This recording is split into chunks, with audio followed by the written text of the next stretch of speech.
This is a recorded interview with three members of the class of 19 and 13 at the Illinois Holiness University, now Olivet Nazarene College.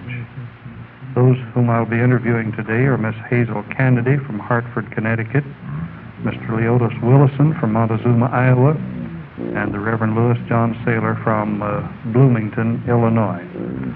Let's start with the ladies first. Miss Canady, what was your very first connection with Olivet College? Well, my father was one of the men who helped start the college. They first started a little mission in Georgetown, and they began to bring in holiness men and have Sunday school and services. And from that group, they decided to organize a college so that they could educate their children. And consequently, we watched the college grow from the planning stage clear up until it became a university. Now, it's our understanding that the school began in 1907, in September. Were you, by any chance, a member of that very first class? No. When did you first start your work? Well, it was the second year that they had high school work. Yes, that must have been in 1909, wasn't it? By this time, it was already moved out toward what is now Olivet, right? Right. We first met in that little building that was put up, the first building put up. It was opposite the interurban station. Do you remember the names of some of your very early teachers? Well, I had that class in Greek under Dr. Hill, which I didn't really appreciate. And we had an English teacher that we loved, but what was her name, I don't remember. By the way, Dr. Hills did come in 1909, didn't he? Now, would you tell us a little bit more about your father and the other men who founded the school, what it was that prompted them, and give us the names of as many of the men as you remember and something about them? Well, there was my father, Joe Canady, and Elvin Judd. They were Quakers from Vermilion Grove. And then John Richards and Ed Richards and the other Richards, what was his name? And Arlen Nesbitt, did I name him? And those men got together. The only one that had any money were the Richards and Arlen Nesbitt. Now, these members. Thank you, Miss Hazel Canady. You have certainly given us some splendid information and impressions. And now I want to talk to Mr. Leotis Willison from Montezuma, Iowa. Mr. Willison. What is your profession now? I am a farmer, retired, however. All right, let's get the final statistics. When did you first come to Olivet? I came to Olivet when it was just a white place in the road, and in fact, when it was just a muddy road sometimes. It wasn't even improved, as I recall, not even an improved highway through Olivet. Can you approximately what year it was? Well, really, I was raised about 2 miles and a half right due east of Olivet. Well, am I correct in believing that the Willison family had something to do with the founding of the school? Well, my father helped on the finances. There was also a Wilson, was there not, a lumber man? He was a grandfather, Wilson, actually. I don't think of his first name. Mr. Wilson? Yeah, I don't remember his first name. Yes, he was no relation of ours. Of course, that's only the coincidence of the sound of the name. It's even spelled differently. When did you finish your work at Olivet? Well, I finished in the academic work in 13. That's okay. And then I continued about 2 years and a half there in college work. How many of the members of the class of 13 can you remember? Would you just kind of call names and tell us what you do remember about them? Well, Oscar Swenson was one of our young men. I think he came from the country. And then the Gray boys, they come from southern Illinois, Ralph and Russell. And then there's Cyrus Hill, I think he came from Pennsylvania. That's Dane. I think she's from Illinois too, Elkhart. And there was a sailor was there from Lewiston, was it? Where you came? Colfax, yeah. Well, and then Lowell Coat, his parents lived at that time. And then there was Sabre Foster, and she had, her family lived, or they attended there more. I think there's probably 3 or 4 Fosters in the school. All right, now could you name some of the teachers, particularly those who seemed to help you most? Well, we had a number of fine teachers. I liked what Mr. Saylor said last night. They were the best, fine quality.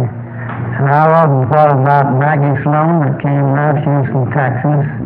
And then there was Miss Phillips, Eva Phillips, I think it was, L. Phillips. And they were there in the year that Mr. Hills, Dr. Hills was there.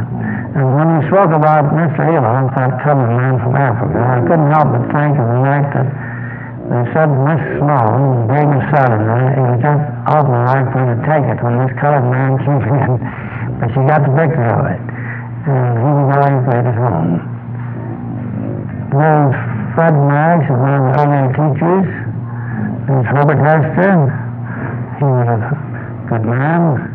And they came from the Oskaloosa, the University Park area. They came, I think, from maybe with Dr. Hills. That's where he came from, to our place. Henry Warner, he was a man, and Mr. Hoover, I believe his name is Hoover, and then there was the Knights. I've always liked the absolute Knight and his wife Dawn. I was in the room many times. In fact, I used to know his daughter, Sybil, pretty well. And, well, when you get into Dr. Walker's grades and E.P. Ellison, let's see, Ellison was, I think, just probably ahead of Dr. Walker. And they were fine folk, and they held high standards. I always did like Mrs. Ellison. She was a woman of sterling character. I always remember one thing she said. She said, character is now building a crowd. And that stuck with me a long while. She could also preach. I don't remember her teaching, but she was a good preacher. And then we had the relatives who used to come there occasionally and bring good spirit and songs and let's see. It's a little hard to go back in all those. I know we spoke of last night one of our band leaders, DeCamp. He was an interesting character. I realized finally that he had a lot of energy. He did lead the band, and oftentimes he'd go out in the country town nearby and put on a little concert, and it helped to get a feeling around among the country people. And we did have something starting in Olivet. Well, you certainly have shown a remarkable memory for names and people. Now, Miss Canady suggested to us while ago that things weren't always easy in those days, and I suppose you can share that feeling too. Yes, there was times of stress. There was times when there's maybe old times when there would be sides taken, but we always got back on the right route, and we never had anything so difficult as the guy who those things out. And there have been people who come up, like all other organizations, it's had its days, and they came through because I think the Lord is on their side.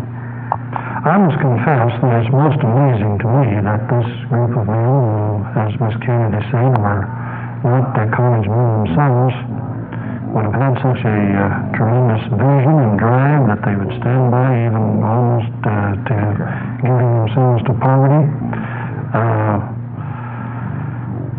Were you planning to be a farmer at the time you were in college? Well, I never felt I had a call to the ministry. I had 2 years at week, and I never felt any time that the Lord ever called me to that work, but I did.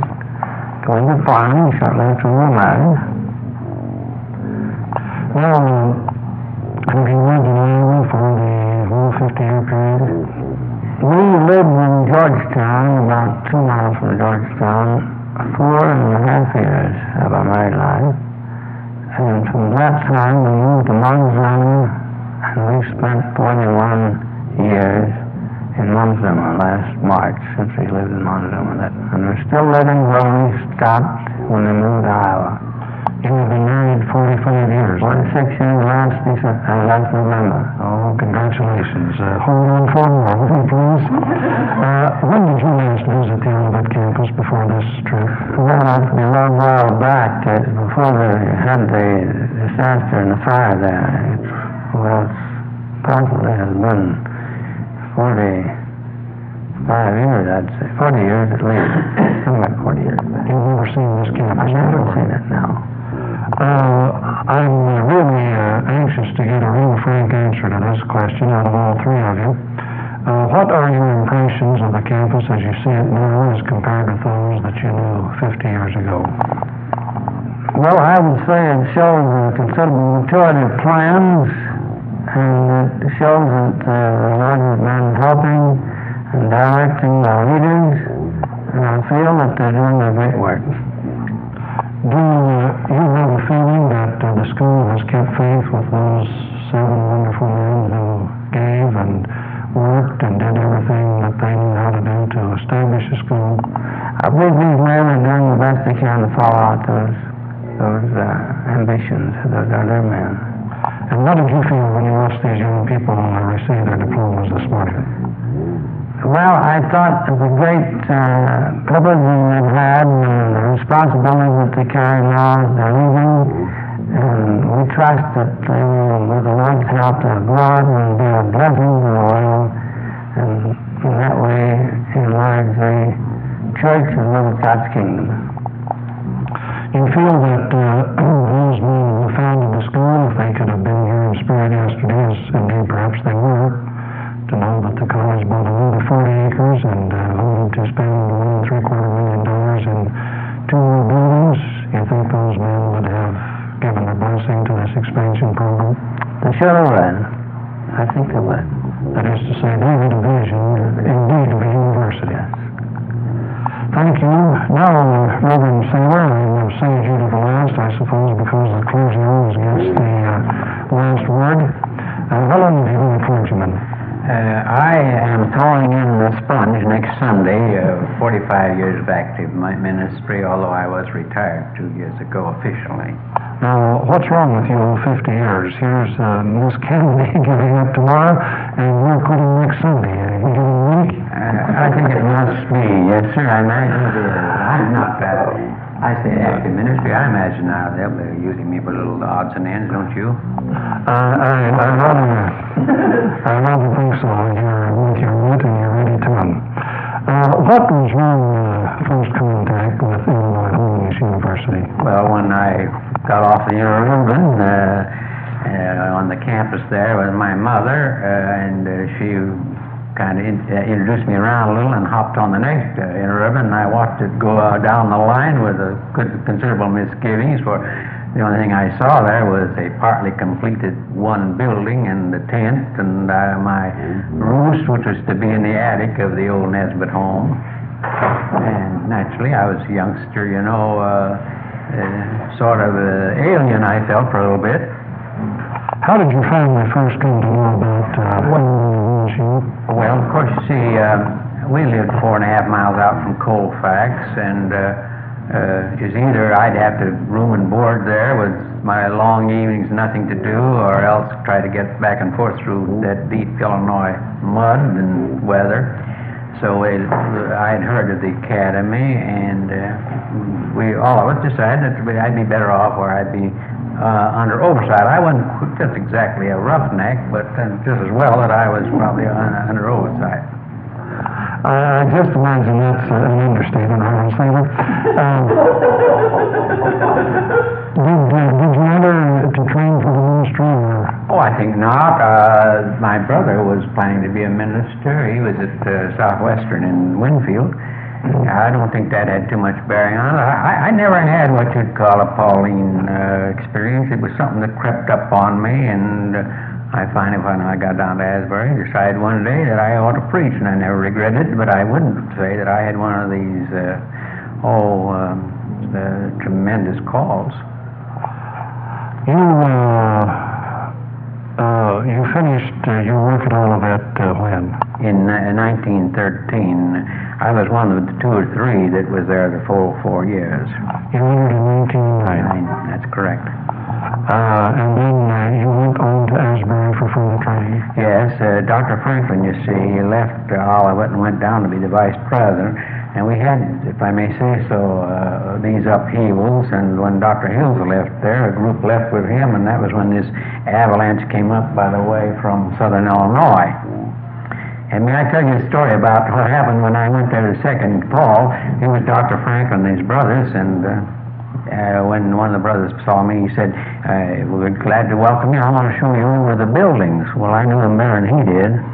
And for fun, I didn't say a word, you know, and when he finally got through, then I was an idiot. I said, well, thank you. I want to show you a few things. I don't know how well that's set with him, but that's a little bit characteristic of me, I think. Really, I wonder if you would share my feeling that these upheavals, as you might have called them, were really signs of strength rather than weakness. That is to say, there were many words and very definite ideas that, shall we say, they were willing to fight for. Well, I have a feeling that, to be fair, these men who founded the school were very dogmatic. And I'm not sure, I've been thinking of it through the years, if dogmatism of any character must have some kind of an explosive nature about it that, good or bad, pushes a movement along. I don't care what movement you're talking about. I didn't then, I don't go along with all the dogmatism of the time, but these were due to people who felt very strongly, and some of these things I think were on the periphery, yes, but nevertheless, it probably explains why the thing lived, or the institution lived, with these too frequent explosions. All right. Now, I understand that you spent a considerable amount of time in the home of the late Dr. Hills, the first president. Could you just share with us something about Dr. Hills, his family, some anecdotes, impressions, and so on? Well, of course, Dwight was a little younger than I, and oftentimes I'd go over to get away from the dormitory, for most of the fellows in the dormitory were older than I. A good many of the young men who went to Olivet, I have you know, were fellows who rather late in life, discovered through being a conversion or otherwise that they ought to be in the ministry, or at least want an education. And to the glory of the institution, they were welcome there. But I was one of the very younger ones, and I used to go over with Dwight and play around and so on. And I think you heard me say it, this tribal chieftain's son was there, and he'd often go over there with me. And one time he fell asleep, and Dwight and I filled his hair full of white talcum powder. When he woke up, I don't know if he knew who he was or what. And I remember one time in testimony, he and Dwight and I were together, and he said, I tell you, you people ought to be in Africa where you can see just as far as you can see, which was some distance I meant. I knew Dr. Hills more than in his home, but Mrs. Hills was an immaculate person. She kept her home just sparkling. She came from a Dutch background. She took her life's job seriously. She inherited 2 children from the first wife. Mary always was spick and span, and when she got to be 12 years of age, and the Dr. Hills went along with it. She was no longer a little girl. She put her dolls away, everything she played, and then on it was constant rehearsing, piano and everything else. She didn't know much about a girl beyond 12. Can you give us a physical description of Dr. Hills? Yes, he was, I suppose, about 5'6" or 7". He was not a tall man. rather well-built, very energetic. I'd say he was bouncy, not unstable. He was, I think he was quite a scholarly fellow, a student, and he cherished that for his children and for the college. And physically, he reflected that. I think he showed that you'd go down the street, you'd say, there's a man of some kind of student, a professor, or minister, so on and so forth. That's the way I would feel. And a professional appearance about him. Yes, he did. Let's see, he was old this time, wasn't he? Well, of course, when you got the age I was, a man 50 was an old man. I would suppose he was in his late 50s, maybe 60s. I would think in his 60s. Yes, I think he was 64 or 5 when he came there. Now, in some of our research, we've come across two sets of pictures of Dr. Hills, one with a full beard and one without. Which was he this time? He didn't have any beard when I knew him, I think. He may have had a little goatee, I'm not sure. Might have had a little goatee, but he didn't have anything like a flowing beard. Did you have classes with Dr. Hills? Oh, yes. What type of a teacher was he? Oh, very good. As I remember, I took a course in Isaiah under him. I'm sure I did. And I remember a friend, he'd often say, well, that's the way the world goes. That's the way the world is, and so on. He was not, I may shock you a little, I wouldn't consider him a literalist in many ways. He must have read widely, and he expanded our minds, he broadened us, challenged us. He was not afraid for us to think thoughts that wouldn't be in keeping with what some of the founders would have wished. I suppose that made some friction. In other words, you're saying that he was indeed a scholar, a man with a lot of mind? Much broader than many in the holiness movement. But I don't mean to be harsh when I say that, but I would say that's true. Well, I think you're touching a weak point of many men who may not be so sure of their position, and so they have to defend it with vehemence. You feel that he was maturing in his thinking and was willing for men to criticize and experiment. He challenged us. In his later writing, Reverend Saylor, he was quite fond of reminding us that he studied 4 years under Charles D. Finney. Was he given to mentioning this in class? Surely he was, and he took great pride, as I recall, in his knowing people of distinction in preaching and theology outside of the little circle which we were usually made acquainted. What kind of a preacher was he? What kind of a pulpiteer? Oh, very good. I wouldn't consider him eloquent. I think he was more of a student type. He developed a theme and like that. Maybe not as much as Dr. Walker. Dr. Walker, of course, was a really a fine homilist. Dr. Hills was conversational in delivery or oratorical? Not oratorical, I wouldn't recall. No. Was he, did he preach topical sermons or? Yes, he did. I think some. As I recall, Dr. Walker was much more exegetical than Dr. Hills. Dr. Hills was a man who was more of a general expositor, probably. Was he much in demand as a speaker off the campus? I couldn't say. I don't know that. I don't think so. I don't know that.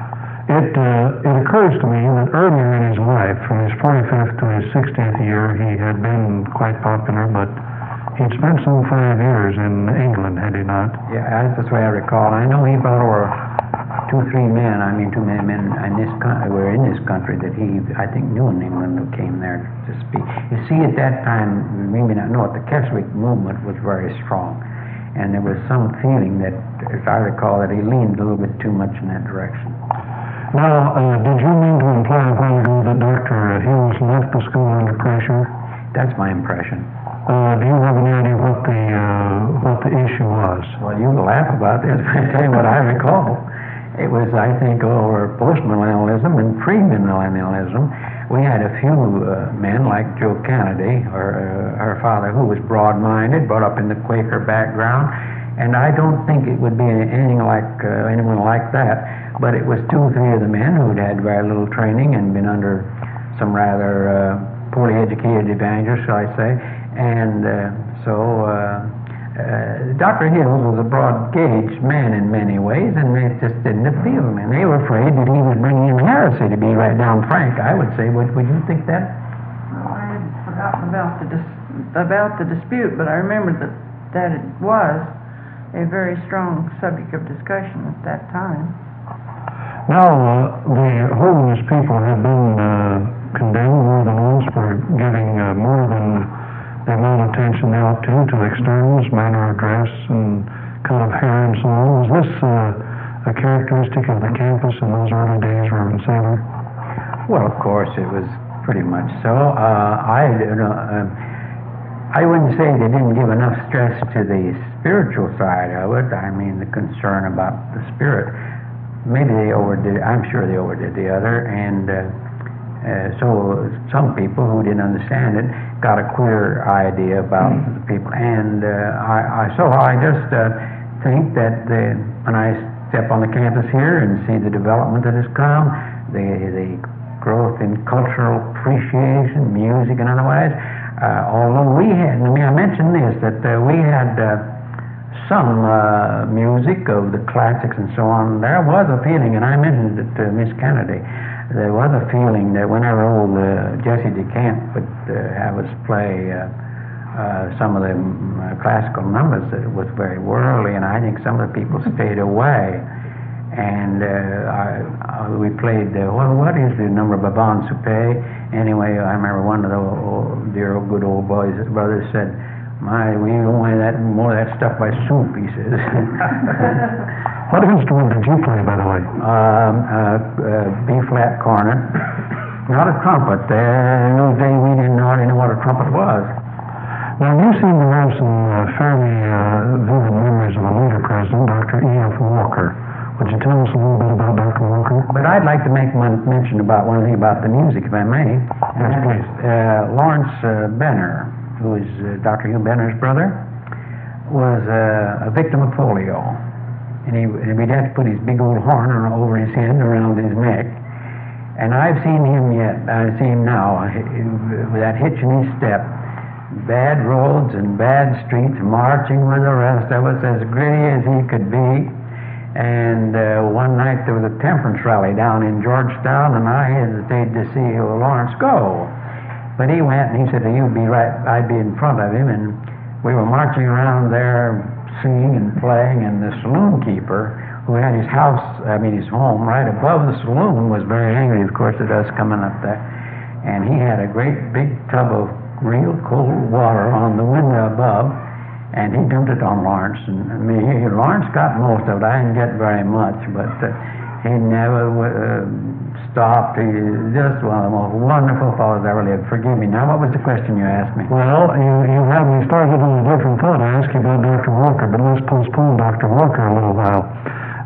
You did give off-campus performances with your band? Oh, yes, when we got a chance, Memorial Day and things of that sort, And Jesse DeCamp was the queerest freak that ever existed about. He was only about 5'3" or 4", and was no bigger than a pint of soap, but wiry and like the fellow said about the bishop who liked the bish. Well, DeCamp liked the bish, and he waved his baton and shout and all that kind of thing, and you'd think that.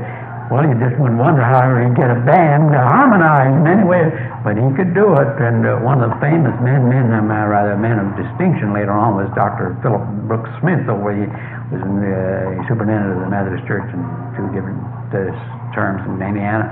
He told me not long before he died that DeCamp said to him one day, "Phillips, you can't play. You don't even know a tune when you see it." He says, "Get out of this band," which he did. Dr. Smith was a student at Olivet. Oh, yes. These folks lived there, wonderful fellow, and his 2 sons are distinguished Methodist ministers right now. You may be a little bit surprised, and I regret this. May I be frank about it? That you've lost contact with a lot of wonderful Methodist preachers who one way or other had some relation of Olivet. We were all, in a sense, orphaned. It may have been our fault. I just don't know. I think, Reverend Sable, that we just haven't had a sense of history until the last 5 or 6 years, and we're working hard at the job of trying to reestablish these contacts. This matter of Dr. Smith interests me. I admired Dr. Smith for years and years, and never knew till this moment that he was ever connected with the college. Oh, yes, he was. And his son is now the minister of one of our great Methodist churches. He and I were the two ministers together for a period at Bloomington, Illinois, in a beautiful church, large congregation. And he also went to Asbury College, by the way. And I'd like to see that this school broaden enough to remember some of these men and their children. They may not speak the same shibboleth in the same way that Olivet does. Please believe me, they're godly men. Oh, I'm sure that's most definitely true, and I think you can help us and be a liaison person to make contact with many of these people. Now, can you think? Well, let's talk about some of the Methodist men who had their training there. You mentioned Dr. Smith. Reisner, the oldest remembers Earl Reisner, and Theo Hatton. Did you know where are they now? In Washington State, and they're well known among not only Methodists but other Protestant leaders for their outstanding leadership in the early days of Alaskan missions. And I venture to say, if you plow deep in there, you'd find a lot of Myrtle Canterbury is Theo Hatton's wife. She was one. And how about the Kreiders? Herman Gillis, W. Herman Gillis, at Glendale, Montana, was one of the fine Methodist ministers. And he said to me, all the years he was at Olivet, he never heard a word from Olivet. Now, pardon me, but that's the way it is. This is most interesting. I think we've started off in a direction here that we can pursue.